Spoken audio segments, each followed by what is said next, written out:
això, el canal en Xavier Rubio, ell és enginyer informàtic i doctor en didàctica del patrimoni. Didàctica del patrimoni, sí, el títol és una mica llarg. Una mica, sí, exacte. Però vaja, sobretot els que heu estudiat una mica el període, suposo que ho coneixereu pels seus treballs de l'arqueologia del camp de batalla, també pel God Save Catalonia, de l'anàlisi de la intervenció anglesa a la Guerra de Successió a Catalunya, concretament. Tota la península és un treball encara que seria més ampli. I res, avui ens parlarà precisament, com no pot ser d'altra manera, de la batalla de Talamanca, de com llàstima no obtenir el suport gràfic. Després us podrà apropar i us ensenyo. Sí, més com que farem una gitariada sobre el terreny inderit, perquè no baixarem a baix, ho veurem des del mirador.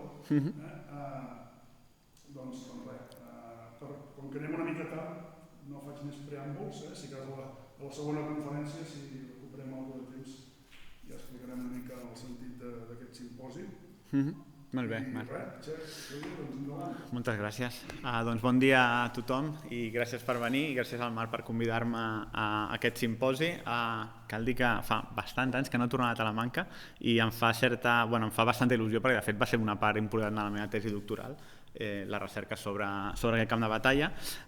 No tenim el projector ara mateix, o sigui que jo havia preparat una presentació. Diguem-ne que us aniré explicant el mateix que hagués explicat amb les presentacions, menys visual, però espero que sigui interessant igual i al final suposo que si teniu preguntes hi haurà una miqueta de temps per parlar-ne. Hem d'acabar a les 11, no?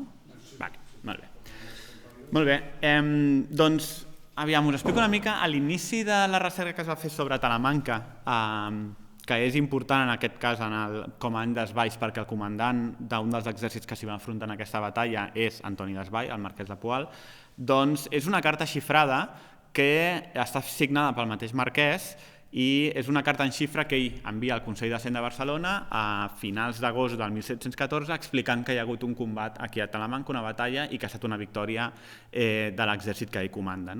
El tipus de xifra, per si us interessa aquest tema, que és d'altra banda apassionant, és el que es diu el xifrat del Cèsar. A vegades es diu que bàsicament és tu tens una taula i per cada paraula o per codis especials de l'estil emperador, Barcelona o blat, tens com un símbol. Aleshores tens una taula amb això i aleshores el que fas és agafes la carta i dius, la R és el 22, doncs poso 22. La P és un 30, doncs poso un 30. Aleshores, aquestes cartes van ser desxifrades en algun moment fent servir aquesta taula, tenim tant la taula com les cartes xifrades i desxifrades, i bé, és un tema interessant per un motiu molt concret, que és que aquesta batalla gairebé només es menciona en aquesta carta xifrada del marquès del Poal. Clar, és un informe bastant detallat, ell explica les seves tropes, les de l'enemic, el per què hi ha combat, com funciona el combat i què passa després. Per què no surt enlloc més? Hi ha un motiu important, que és que això va passar el 13 d'agost del 1714, que és el mateix moment on està havent-hi el primer assalt borbònic a les defenses de la ciutat durant aquesta fase final de la Guerra de Successió. És el que es coneix com la batalla del Baluard de Santa Clara, que va succeir del 12 al 14 d'agost, i clar, totes les fonts que parlen de la batalla, de la guerra, estan centrades en aquest assalt, perquè bàsicament si aquest assalt té èxit, doncs hagués estat el final de la defensa de la ciutat. Com que estan centrades en això, doncs moltes n'hi parlen, o ho mencionen breument. Per exemple, Francesc de Castellví, a les seves narracions històriques, que és una de les obres més importants per parlar de la Guerra de Successió a Catalunya, doncs ho menciona uns dies després, em sembla, i no queda gaire clar perquè simplement estava tothom centrat en el que passava a Barcelona.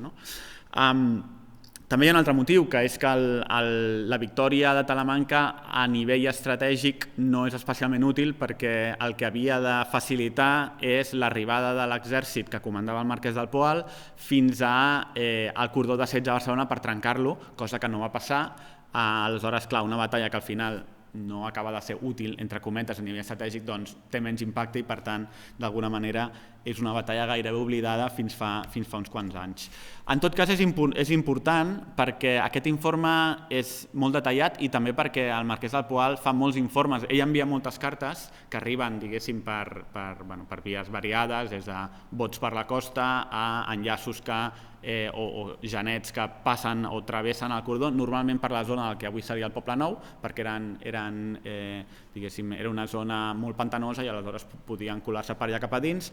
Per tant, té molts informes. Si d'alguna manera aquest informe era veraç sobre què havia passat, doncs et dona certa garantia que els informes que han anat fent el Marquès del Poal no està, diguéssim, fent més grosses les seves gestes d'alguna manera, sinó que és una font fiable de la Guerra de Successió.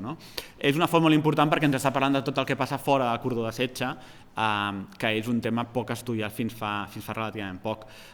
Més enllà de la font, seria interessant entendre què ha passat a Talamanca per un altre motiu, que és que la guerra al segle XVIII sempre s'estudia a partir de les grans batalles que hi ha a l'Europa central i a l'Europa del nord, que són batalles amb desenes de milers de soldats en terreny pla, i es fan servir el que es diu les tàctiques lineals de combat. Això bàsicament és des de la Guerra de Successió fins gairebé la irrupció de les tàctiques napoleòniques. I clar, aquí, no sé si heu passejat per aquí, però pla no és que ho sigui. Aleshores, és un tipus de guerra molt diferent i d'aquesta manera entendre el que va passar a Talamanca ens serviria per entendre millor la història de la guerra a nivell europeu.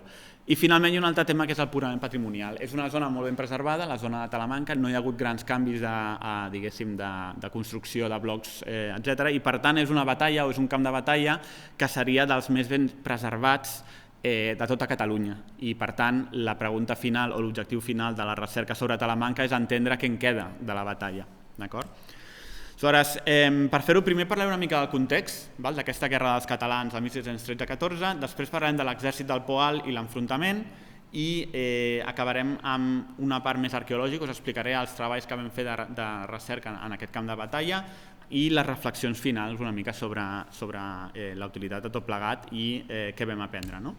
Aleshores, com que suposo que ja el públic està més o menys és conscient del que és la guerra dels catalans, intentaré passar una mica per sobre. Sobretot m'agradaria posar una mica de context perquè quan es parla de la Guerra de Successió i d'aquest període final, hi ha una sèrie d'idees gairebé mitificades que en realitat quan veus el context general europeu no són tan reals. És a dir, primer de tot, la Guerra de Successió és un dels conflictes més importants d'època moderna pels seus resultats.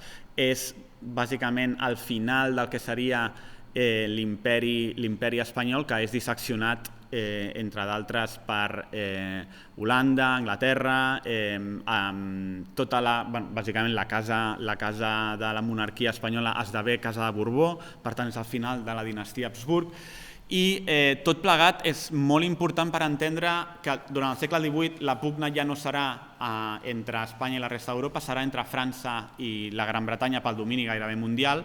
És l'inici de la gran fase expansiva de les colònies i és el que després de les guerres napoleòniques esdevindrà la supremacia de l'imperi britànic. Això comença la Guerra de Successió per diversos motius, entre ells perquè s'autodefineix d'alguna manera com una nació naval que li permetrà controlar tots els mars que hi ha al voltant de la Gran Bretanya i això és el que facilitarà després la seva expansió colonial i el domini posterior.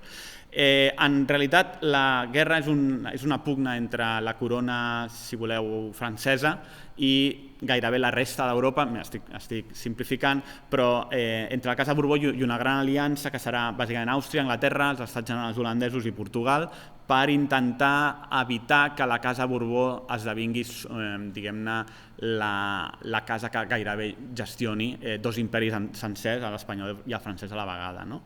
Els teatres principals de guerra no són a Catalunya, no són ni a la península Ibèrica, bàsicament és Flandes, on s'enfrontaran els exèrcits holandesos i anglesos contra els francesos, a l'Alt Rin, al nord d'Itàlia, a l'Alt Rin amb Àustria, al nord d'Itàlia també amb Àustria, amb Savoia, i a partir del 1705 hi ha el pacte dels vigatans, a la península Ibèrica en dos fronts diferents. Un seria Portugal, que serà més estàtic, i després tota la zona de la Corona d'Aragó, que esdevé, diguéssim, li jura fidelitat al pretendent de la Gran Aliança, que és Carles d'Habsburg, i per tant lluitarà en contra del pretendent borbònic, Felip V, amb el suport total de Lluís XIV, el rei de França.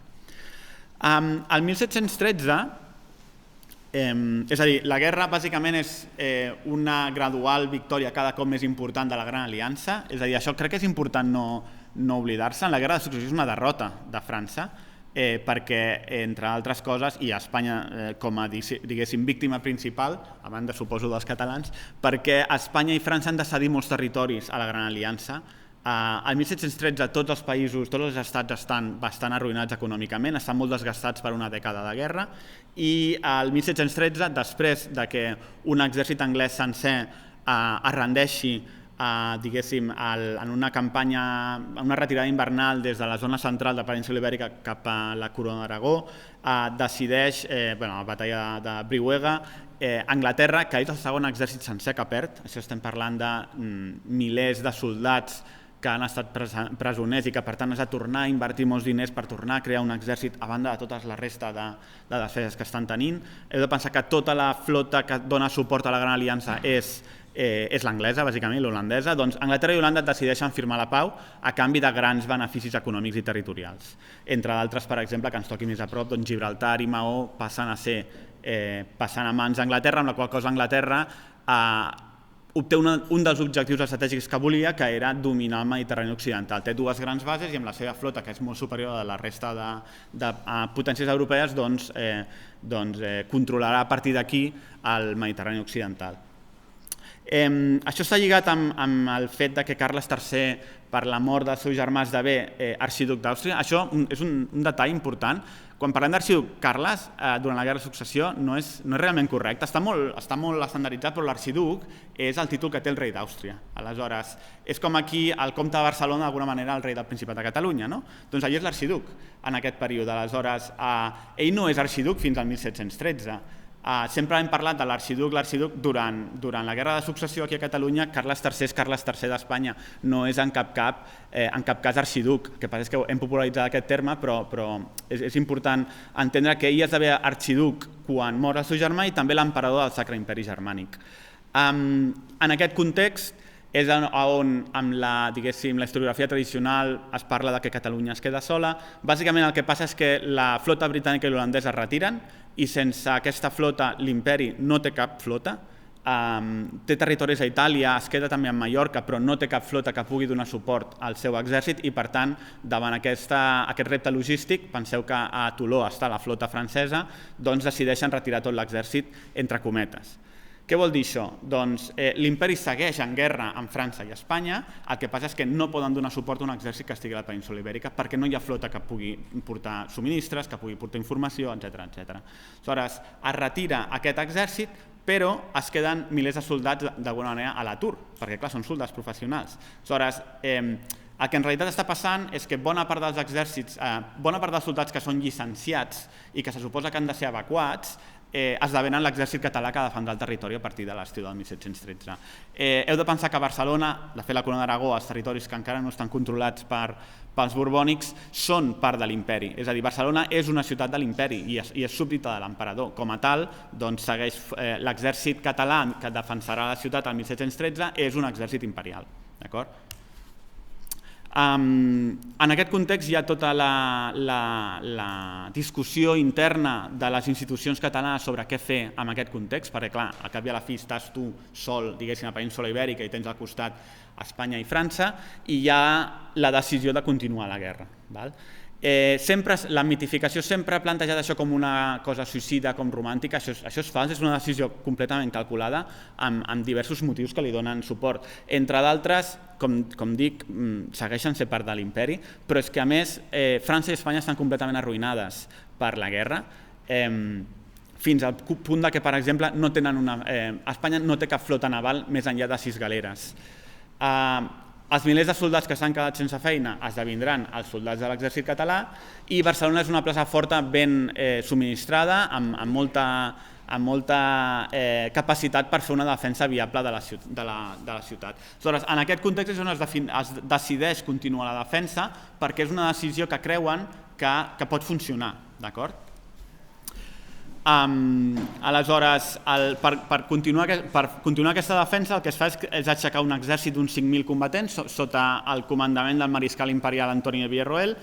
El que passa és que a nivell territorial hi ha un cert buit de poder quan l'exèrcit imperial es retira, l'exèrcit imperial, diguem-ne, de Starhemberg, i aleshores l'exèrcit espanyol ocupa ràpidament gairebé tota la totalitat del Principat, excepte Barcelona, Cardona i Castellciutat. A Barcelona estableix un cordó de setge per terra, però com deia, Espanya no té una flota com a tal i el que passa és que per molt que tu posis un cordó de setge a la ciutat de Barcelona, per mar la ciutat seguirà en comunicació, seguirà sent abastida amb l'imperi per Mallorca. És a dir, els subministres des d'Itàlia arriben a Mallorca i des de Mallorca passaran a la ciutat de Barcelona. Per tant, en aquest primer moment, el cordó de setge no és especialment eficaç perquè només està bloquejat per terra, no està bloquejat per mar.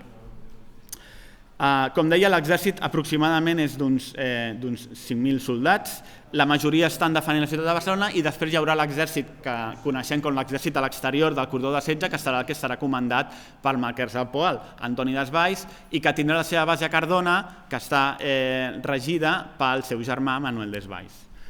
Aleshores, a la tardor de 1713, la ciutat de Barcelona desplega una esquadra de 4 naviliers de combat, entre 20 i 40 canons, per assegurar els convois que des de Mallorca abasteixen Barcelona, i durant aquest hivern del 1713 al 14, el mar de la costa catalana esdevé un mar sota control català. Això, de fet, fa perillar tot el cordó de setge, que és l'objectiu que tenia la defensa de la ciutat, perquè el que passa és que si tu no controles tot el rerepaís català, per abastir tropes que estan assetjant Barcelona necessites el control naval. Això és el que sempre ha passat al llarg de la història, i si tu no tens aquest control naval, per exemple, no podràs portar els centenars de canons i milers de projectils d'artilleria que necessites per fer una bretxa i obrir una bretxa a la ciutat per assaltar-la. Tampoc podràs portar la munició ni el menjar que necessiten les desenes de milers de soldats que hi ha al cordó de setge i els seus cavalls. Per tant, l'objectiu aquí principal és aquest, de dir, si controlem el mar i per la part de terra el marquès del Poal aconsegueix que el rerepaís català estigui en peu, s'alci en rebel·lió, aleshores l'atac a la ciutat serà insostenible, que és exactament el que va passar el 1706 en el primer setge francès a Barcelona.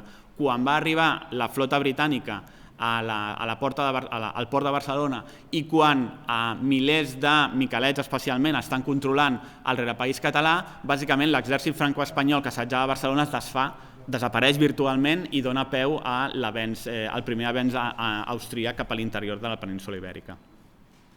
Us llegeixo, per exemple, una carta del marquès de Popoli enviat a l'estat, diguéssim, a la cort de Madrid, que diu: això és del 22 de gener de 1614, diu: «Lo que ha dado más osadía a los rebeldes, como así de Barcelona como de todo el Principado, ha sido el verse dueños del mar. Y si continuasen en gozar en lo venidero de esta misma ventaja, no sé si sería exponer al ejército y al país a muy funestas consecuencias». Ell tenia molta por d'aquest control naval.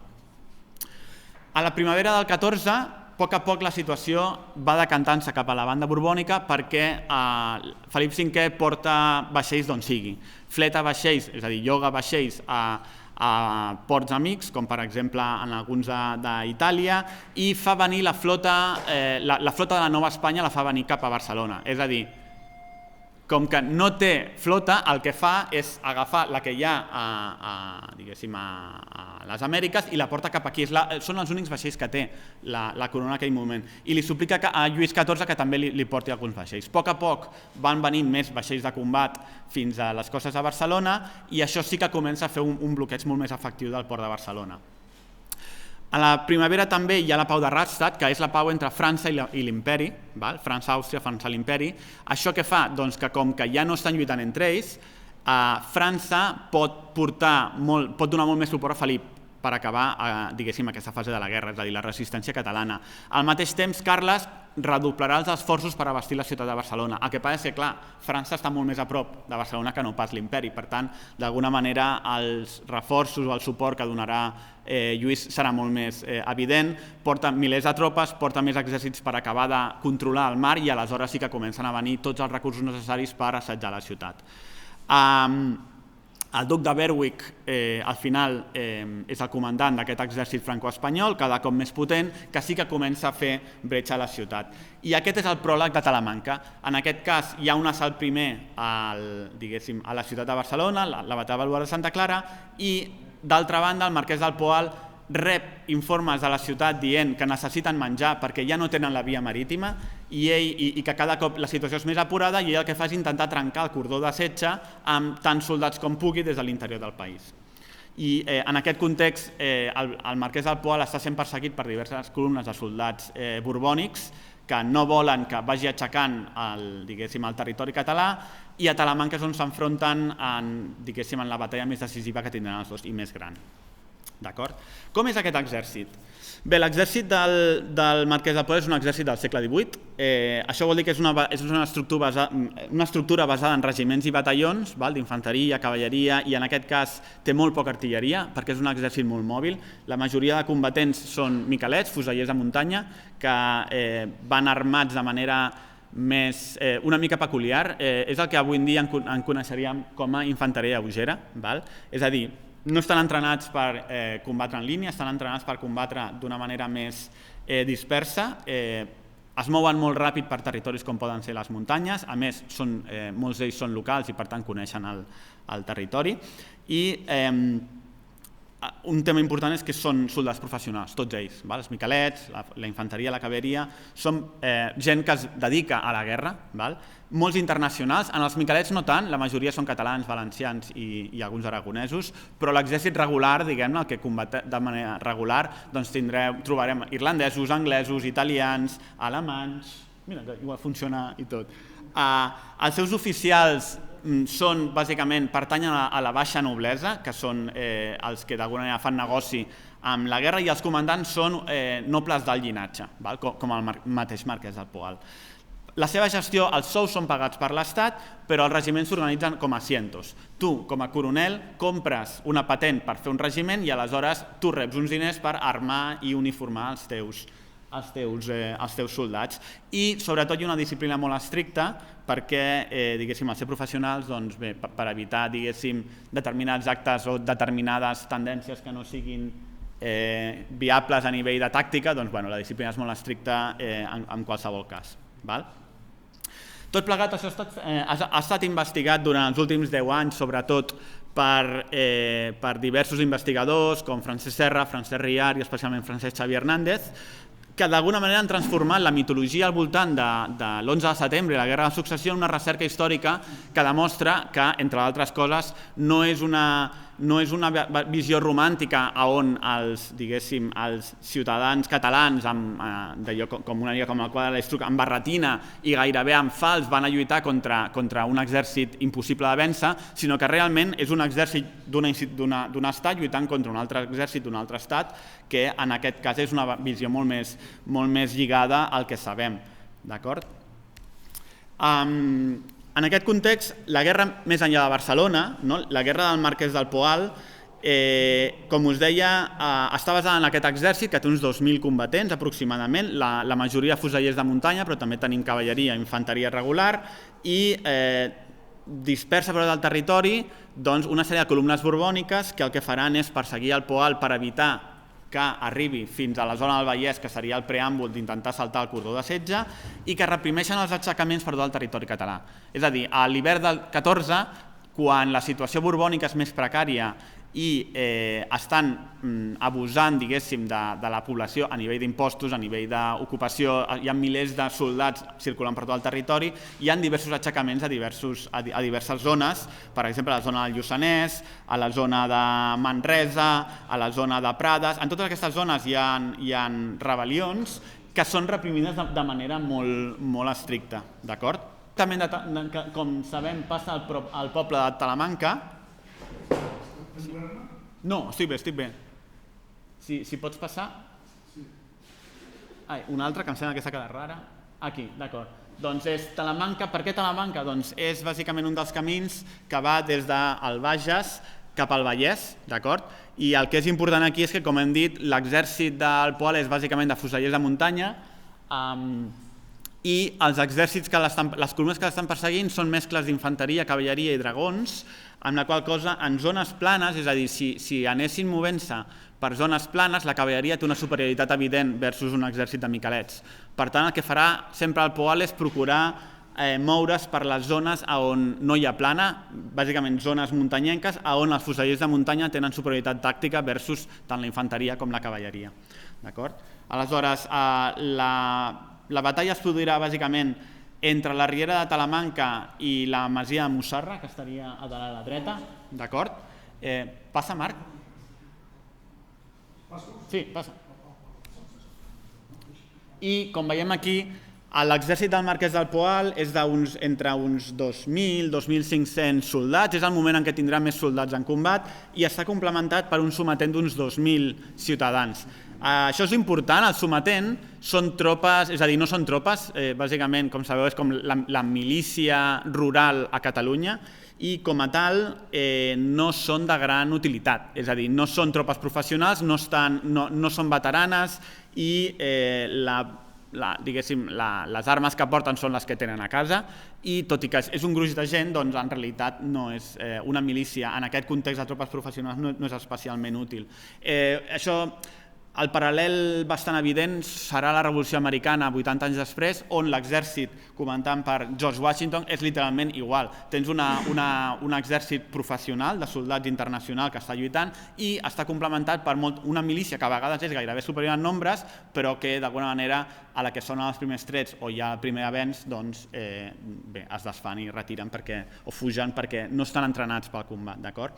Enfront d'ells tenen un exèrcit on s'han fusionat diverses columnes, comandat pel comte de Montemar, que bàsicament són 5 batallons d'infanteria i 3 de gent muntada, cavalleria i dragons.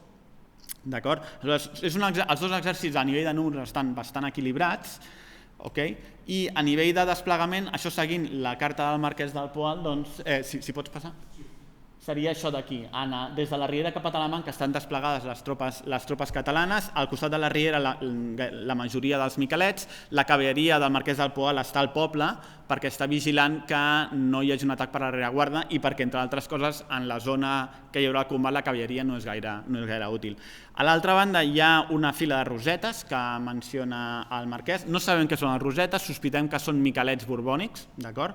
I darrere d'ella el que tindrà són diverses unitats d'infanteria regular i de dragons que en aquest cas probablement hagin desmuntat dels seus cavalls i lluitin com si fos infanteria normal. Les reserves catalanes estan en el poble de Talamanca, les reserves borbòniques i el quarter general estaran en el que és la masia de Mussarra, d'acord? Sí, pots passar? Sí, jo vaig dient.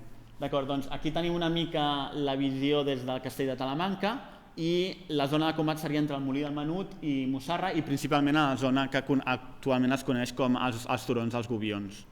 Són 2 turons que pugen gradualment fins a Mussarra i és on hi haurà la majoria dels combats segons el que explica el Marquès del Poal. Sí, si passes? D'acord.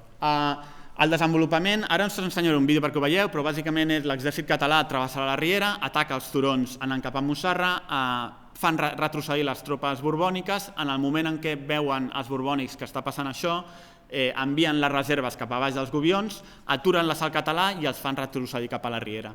Al mateix temps, Poal enviarà una finta de miquelets i cavalleria pel flanc dret cap a Mussarra per distreure a les reserves borbòniques.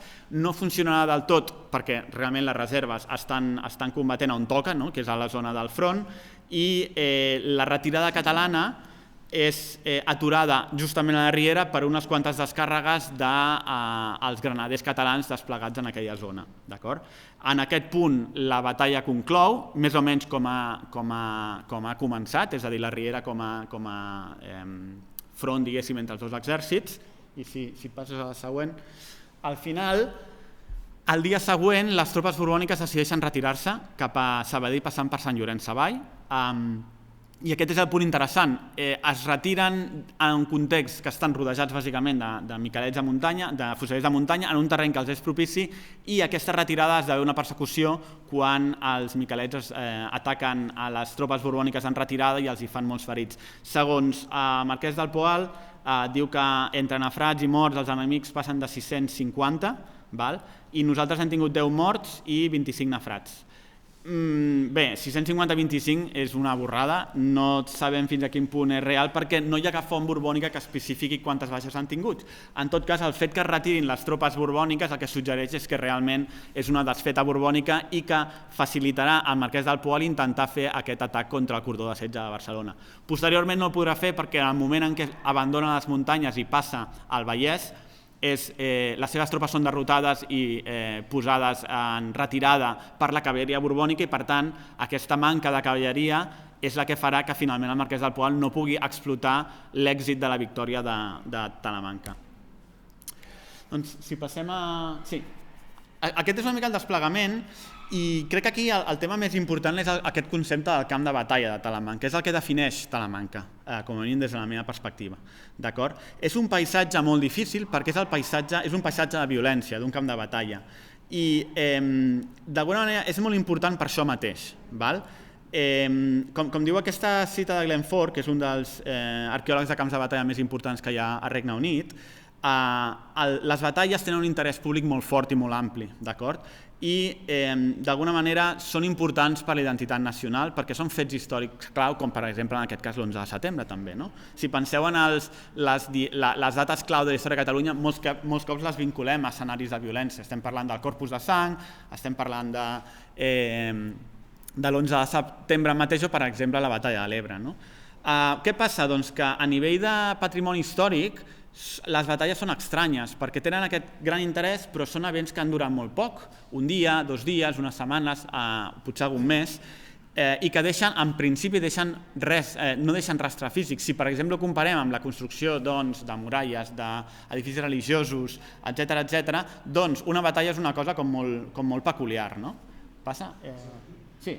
Aquí tenim alguns exemples, per exemple, a la pàgina anterior, Normandia, les platges de Normandia, una icona del segle XX perquè és on van desembarcar les tropes aliades per començar l'alliberació d'Europa, o a la dreta el turó dels Lleons a Waterloo, un altre escenari icònic que d'alguna manera defineix la història europea fins al punt que té cançons sobre la batalla. La perduració dels fets històrics, especialment de violència, és molt important. Aleshores, per què? Doncs perquè d'alguna manera vinculem això a la nostra identitat. Els camps de batalla són molt importants, defineixen la història de les nacions o dels estats a molts nivells. Aquesta història que d'alguna manera s'ha erigit a partir del segle XIX i que va erigir les batalles com un dels elements referencials. Per la fundació de la nació dels Estats Units, per Gran Bretanya, per exemple, Hastings, per França, evidentment, Napoleó, o fins i tot el setge d'Alèsia, també és una icona de la identitat francesa, etc. Clar, a nivell de patrimoni, una batalla en el fons és un paisatge, és un paisatge on hi ha pocs vestigis físics i que al mateix temps és un lloc de memòria molt important. Per què? Doncs perquè allà hi van lluitar soldats, van morir soldats i molts cops civils, en alguns casos van ser enterrats allà i per tant és un element molt delicat de tractar perquè és molt més sensible que no pas altres tipus de patrimoni històric.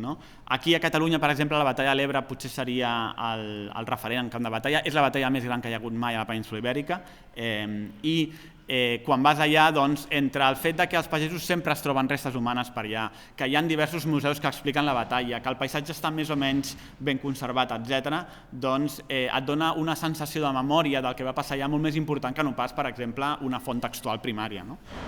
Aquí, per exemple, abans teniu el camp de batalla Culloden, que és una mica l'11 de setembre d'Escòcia.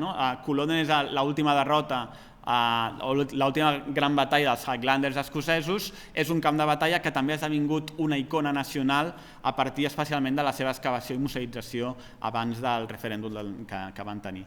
D'acord?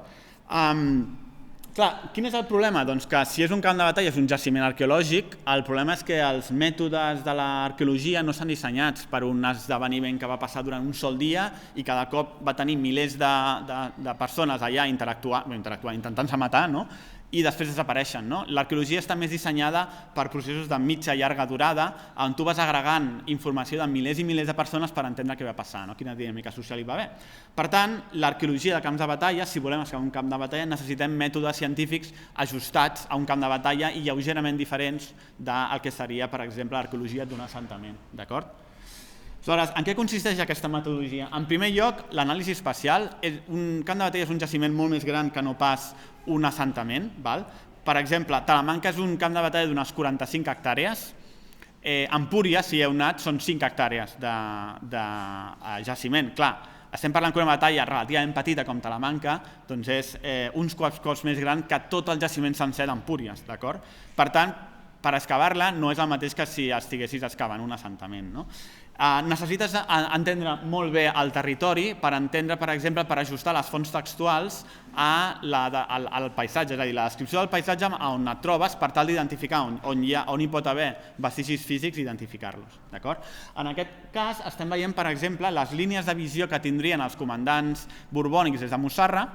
Aquí el que veieu és, a dalt a la dreta teniu Mussarra, aquesta zona és la Riera, i les zones més blaves són les zones de màxima visió, mentre les zones que no hi ha color blau són zones que no es poden veure des de Mussarra.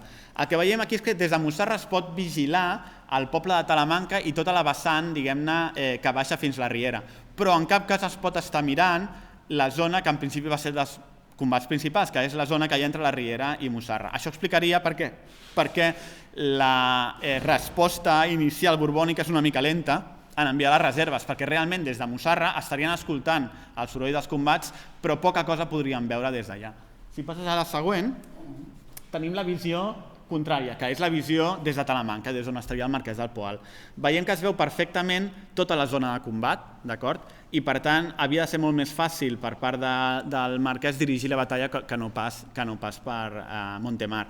També hi ha un petit detall interessant, que és que un dels creuaments principals de la Riera és el Molí del Menut.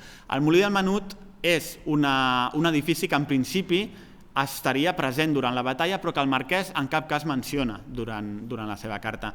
La nostra hipòtesi és que, de fet, no es veu aquesta zona des de Talamanca i, per tant, possiblement, encara que hi va haver combats importants allà, com que la carta és del Poal, doncs és la seva visió subjectiva dels combats. I si ell no veu aquest Molí del Menut, doncs no el menciona perquè simplement no sap que hi ha un edifici on estan havent-hi combats, d'acord? Perquè, bàsicament, és una zona, evidentment, que hauria estat guarnida per tropes borbòniques, d'acord? Si passem al següent, això és una anàlisi del que diem connectivitat, és a dir, les principals rutes de pas que ens servirien, en aquest cas, per entendre millor quines són les vies des de la Riera des del desplegament català fins a Mussarra, i que són les zones en blau. De blau és la zona més probable de pas, passant pel verd, després el groc, i les vermelles són les que, si tu vas des del desplegament català fins a Mussarra, segur que no passaràs, com per exemple la zona de l'oest. Doncs el que veiem és que bàsicament són les zones dels dos turons, i després, si us fixeu, cap a baix i després fent tota la volta, és a dir, a partir d'aquí i cap aquí, hi ha tota una zona que és la que estimem que seria la zona de la finta pel flanc dret que van fer l'exèrcit català per intentar arribar a Mussarra. Aquestes zones, a banda de fer-nos entendre millor el paisatge de la batalla, també ens ajuden a planificar prospeccions sobre el terreny. Per què? Doncs perquè les zones principals de pas serien les zones principals de pas dels soldats i, per tant, si passem per aquestes zones, doncs és més probable que trobem vestigis de la batalla. Si passes, Marc. Sí, doncs, i com es treballa un camp de batalla a nivell arqueològic? Doncs amb una prospecció seguint una metodologia científica, que és l'adaptació de les prospeccions que es fan per identificar, per exemple, ceràmica i altres materials arqueològics a una batalla. Una batalla en què la majoria d'elements que puguem trobar seran metàl·lics i, per tant, es fa servir com a eina el detector de metalls. Aquí, és a dir, a Catalunya i en general a Europa hi ha un problema greu amb el tema dels detectors de metall, perquè hi ha moltes persones que es dediquen com a hobby amateur a fer servir detectors de metall per trobar peces arqueològiques. De fet, no és legal fer-ho. Hi ha un problema molt greu, que és que si tu treus les peces d'una batalla del lloc on són, la conseqüència és que no es pot excavar de manera arqueològica i La recerca arqueològica, a banda de l'objecte en si, troba moltíssima informació del context on s'ha trobat l'objecte. Per exemple, en un cas d'una batalla, si tu trobes munició, saber el lloc exacte on hi ha hagut, on trobes el projectil és essencial per entendre des d'on es disparaven cap a on, etc. Clar, si tu elimines aquest context, et quedes amb una informació que és bastant menys útil que la que tindries si ho estàs prospectant de manera arqueològica, de manera científica. D'acord? Aleshores, en aquest cas, fent sèrie de detectors dintre d'una metodologia científica, com dic, diguéssim, procedent de l'arqueologia més tradicional, i a banda dels detectors de metall, cada equip el que té és un aparell GPS per marcar les zones que s'han explorat ja. Depenent del tipus de paisatge, es fa normalment fent el que són transectes, és a dir, línies rectes cada X metres. En el cas de Talamanca això no era possible pel tipus de terreny, i el que vam fer és una exploració orgànica, que vol dir que et mous per tots els possibles camins seguint les rutes d'accessibilitat marcades per l'anàlisi espacial anterior. Aleshores, cada objecte s'etiqueta i es georreferencia de manera individual, i amb això es crea una base de dades per analitzar des de diversos punts de vista els vestigis de la batalla. Sí, això és un exemple amb el detector, amb el GPS. Cada objecte es posa en una bossa amb la seva identificació per després passar al laboratori, netejar la peça, inventariar-la, identificar-la, etc. i crear aquesta base de dades. Les troballes, doncs, com dic, més o menys es van explorar unes 45 hectàrees, per un equip d'entre 8 i 10 arqueòlegs, depenent del dia. Es van trobar uns 200 objectes, la meitat relacionats amb la batalla. Clar, és una zona que després de la batalla, a mitjans del 18, si heu passat per allà, es van crear terrasses de cultiu, que avui en dia estaven abandonades. Segurament el 1714 tindria molt menys bosc que el que hi ha ara, d'acord?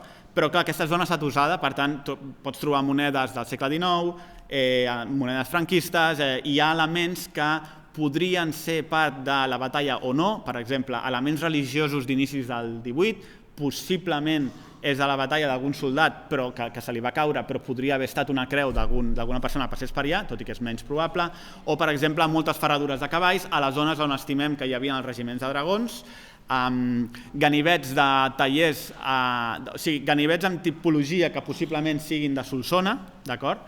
Etc. Aleshores, l'element més definitori serien els projectils esfèrics, que són els projectils que es disparen amb la munició, amb les armes que portaven els fusellers, els fusellers de muntanya, els miquelets, la infanteria reglada, el sometent, etc. Aquests projectils estan molt deformats, per exemple, si el dispar s'ha impactat contra la roca, doncs s'aixafaran. Alguns d'ells tenen vestigis d'haver impactat amb elements metàl·lics, és a dir, que et deuen haver impactat, per exemple, en el fusell d'un soldat, etc. Sí, passa. Aquesta és la distribució dels objectes. Cap endavant. Aquí. No, aquí.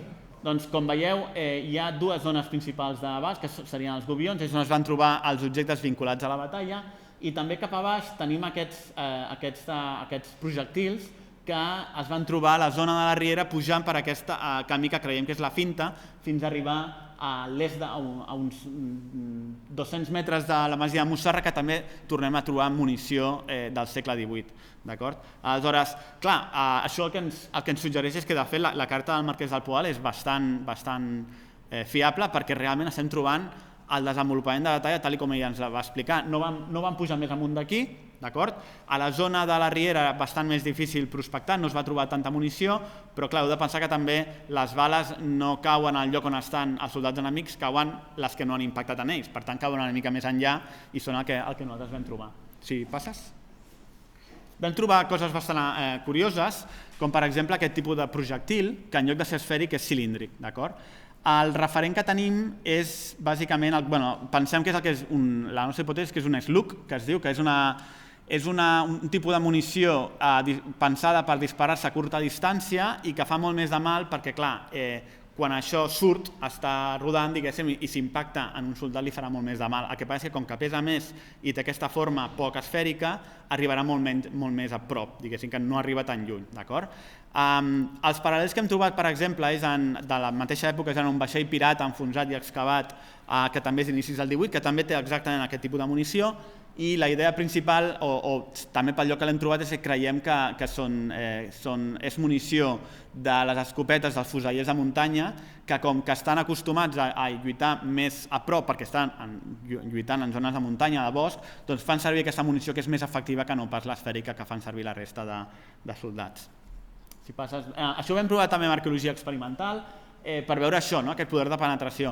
Vam aprofitar que el programa Kekicom, quan encara estava en actiu, volia fer un capítol sobre la guerra del segle XVIII per testejar quina era la diferència entre tots, i realment aquí podeu veure que el bloc de gelatina, quan impacta l'Slug, bàsicament acaba bastant destrossat. Ai, aquí no es veu... Vaja, no es veuen les imatges? No sé què passa, bueno, és igual. L'anàlisi balístic, bàsicament ens surten quatre tipus de projectils en base al seu pes, d'acord? Projectils de menys de 10 grams serien projectils que no tenen a veure amb la batalla, podrien ser possiblement per escopetes de caça, per perdigons, etc. A partir de 10 fins a uns 15-16 tenim un pic de projectils que serien possiblement d'escopetes dels miquelets o també de pistoles i carabines dels dragons borbònics, d'acord? Ens surten a la zona on estan identificades com el desplegament dels dos tipus de tropa, i a partir de 16 fins a uns 20 grams seria la munició de fusell. Només hi ha un regiment d'infanteria arreglada en fusells en principi en l'exèrcit català, n'hi ha algun altre de l'exèrcit borbònic i pensem que d'aquesta manera podem identificar on estava exactament aquest regiment d'infanteria, i finalment a partir de 20 serien aquests slugs que també estan vinculats possiblement als fusellers de muntanya. Vam trobar... Si passes a la següent? Sí. Com dèiem, vam trobar els projectils de la zona que en principi havia de ser, és a dir, aquests dos turons que pugen cap a Musarra, i també a la zona de la finta pel flanc dret, d'acord? I del tipus de tropes que s'ajusta. Això és molt important perquè de fet és el primer camp de... Hem de pensar que Talamanca és el primer, no és que sigui el primer camp de batalla de la Guerra de Successió excavat a la península Ibèrica, és que de fet és el primer camp de batalla excavat a Catalunya, d'acord? Per tant, ens ha ajudat molt a identificar tipologies de materials que trobaries en un camp de batalla d'època moderna, perquè a partir d'aquí se n'han explorat diversos més. Ara mateix, per exemple, estan havent-hi excavacions en camps de batalla d'època napoleònica, també en camps de batalla de les guerres carlines. S'han fet prospeccions d'altres camps de batalla com el Menaro, Prats de Rei, de la Guerra de Successió. Tot això va creant un corpus de cultura material que trobarem dintre del context de la violència del segle XVIII i XIX a Catalunya. Però per fer això necessitem excavar camps de batalla per trobar aquests vestigis i definir d'alguna manera el que seria la tipologia de materials, igual que si estiguéssim fent assentaments d'època romana, doncs ho faríem amb les àmfores i les ceràmiques. En aquest cas ho fem amb la munició, amb els elements d'uniforme que trobem, etc. I això és una mica el context de l'arqueologia, ho he resumit perquè anava malament de temps per aquest imprevistos que hi ha hagut, però bueno, com a reflexions finals del combat i de la recerca que se'n va fer, podem dir diverses coses importants, a dos nivells, tant a nivell de la batalla i del que hem après de la batalla, com en general a nivell del patrimoni del conflicte a Catalunya. En primer lloc, és evident que els esforços dels germans Desvalls no van tenir èxit. L'objectiu estratègic de trencar el cordó de setge no es va produir mai, perquè si no hi hagués hagut 11 de setembre de 1714 ni decret de nova planta posterior, però sí que és cert que van contribuir a retardar l'assalt final a Barcelona, entre d'altres coses perquè els borbònics havien de destinar milers de tropes a protegir les rutes que anaven des dels diversos punts del territori borbònic, tant des de França pel nord com des de Castella, cap al cordó de setge. Heu de pensar que si hi ha 15.000 soldats rodejant Barcelona, primer, l'hivern que devien passar del 13-14 havia de ser bastant dur, perquè ells no tenien cases com els de dins, i això i el fet que per mar no podien arribar provisions, doncs van fer perillar l'empresa borbònica de sal a Barcelona. Després de la pau de Rastatt i el fet que Lluís XIV s'involucri molt més al setge de Barcelona, la cosa canvia molt, òbviament, és a dir, es trenca aquest equilibri i passa a ser un període d'evident domini borbònic. La qüestió de Barcelona, la qüestió de l'assalt final a Barcelona i la seva rendició, d'alguna manera semblava qüestió de temps, però també hem de pensar una cosa. Berwick, al setembre del 14, després de l'assalt fallit de Santa Clara, no té clar que l'assalt del setembre tingui èxit. ell sap que els ciutadans a dins, la situació a dins és molt complicada, però per ell tampoc és fàcil. Entre d'altres coses perquè la reina Anna, la reina d'Anglaterra, mor aquell agost del 14 i la persona que hereta aquest tro, d'acord, bàsicament és súbdit de l'emperador. George d'Anglaterra és súbdit de l'emperador i per tant té una postura molt diferent vers la guerra que no pas la reina Anna, que durant la guerra i per motius polítics interns d'Anglaterra bastant complicats va canviar de parer i al final va decidir sortir-se de la guerra. El nou rei volia tornar a entrar a la guerra perquè considerava que encara era un perill la unió de França i Espanya i perquè l'imperi estava en guerra amb Espanya, d'acord? Aleshores, ell decideix a finals d'agost, inicis de setembre, enviar la flota perquè d'alguna manera vol reprendre aquesta activitat militar i pressionar a la corona espanyola perquè aquesta zona, com a mínim de Catalunya, sigui imperial, segueixi sent imperial. Però en aquest context Berwick està pressionat per això, perquè contra abans es rendeixi a Barcelona, abans hi haurà una opció diplomàtica que òbviament Anglaterra pot d'alguna manera sortir-se en beneficiar d'un altre cop d'aquesta situació. Però també hi ha un altre element, que és que a partir del setembre comencen les pluges, comença el mal temps, i si no assalta a la tardor Barcelona, l'hivern hagués estat bastant dur per les tropes borbòniques, també pels barcelonins. La veritat és que segurament la ciutat s'hagués rendit per gana a l'hivern del 14, el que passa és que del setembre a l'hivern del 14 podrien haver passat moltes coses. Aleshores, dintre d'aquest context és el que Berwick decideix fer un assalt amb moltíssimes baixes per part dels dos, però que d'alguna manera és un assalt fet o precipitat per el fet que no vol perdre més temps. En aquest context, retrasar l'assalt a Barcelona, com van fer els esforços dels germans Desvalls, va ser un factor a tenir en compte, tot i que, com que l'11 de setembre al final és una victòria borbònica, doncs no va tenir un èxit, diguéssim, a nivell estratègic com podria haver tingut. Més enllà d'aquest fet històric, la recerca sobre el fet històric és transcendental, perquè, com hem dit, en els últims anys s'ha canviat molt aquesta visió de la Guerra de Successió i de l'11 de setembre com a fet històric català identitari, d'acord? Hem passat d'aquesta mitificació del segle XIX a una visió molt més científica del que va ser aquell combat i des d'aquest context els camps de batalla són essencials per entendre millor tot plegat. Perquè més enllà de les fonts textuals, els camps de batalla són un patrimoni que genera una materialitat d'aquest conflicte i que ens fa molt més propers amb els soldats que van patir i amb els civils que van patir aquest combat. Heu de pensar que Talamanca és possiblement, en Poltava, que és del 1709, i Oudenarde, que és una batalla del 1708, són els tres camps de batalla de la primera meitat del segle XVIII excavats a Europa de manera sistemàtica i científica, i que, per tant, a nivell europeu és un referent per la materialitat que s'han tret, però també per aquest paisatge d'alguna manera privilegiat que és el camp de batalla, que no s'ha modificat en excés des del moment que hi ha batalla fins avui dia.